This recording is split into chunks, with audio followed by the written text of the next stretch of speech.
Indignación no Club de Atletismo e Deportes do Barbanza ao ver como os amigos do Alleo a volveron a tomar con eles. Nesta ocasión o material roubado corresponde coa parte superior da colchoneta que os atletas de salto de altura empregan para os seus adestramentos e competicións. Un material cun alto custe no mercado que podería rondar os 1.500 euros. A parte superior da colchoneta de altura, que é unha colchoneta fina, digamos, que cubre as tres partes principales, que é onde caen os atletas a hora de competir, e máis a lona que cubre a colchoneta da intemperie, para chuvia, sol, etc.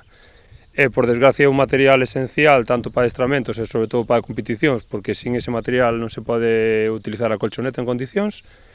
É un material bastante caro. Ademais da importante perda económica que isto supón para o club, a falla deste material condicionará tamén o traballo futuro de moitos atletas da entidade, que non poderán realizar axeitadamente o seu traballo de adestramento de cara a próximas citas deportivas. Sí, o que temos pensado, como xa máis ou menos estamos na nova normalidade, pois desde o club xa estamos gestionando para que dentro de 3, 4, 5 semanas a empezar a actividade cos rapaces, empezar a facer competicións e ser un dos primeiros en Galicia. E claro, ao faltarnos isto, pois, por exemplo, as probas de salto de altura, pois xa temos de descartar xa para as primeiras competicións. Por desgracia, nos últimos 6, 7 anos, pois entraron 5 ou 6 veces, tanto no gimnasio como no almacén onde temos o material, na cantina, nos vestuarios. Xa levaron todo tipo de material, como pesas, os ordenadores, equipos de música, destrozaron varias veces as portas, hubo que cambialas.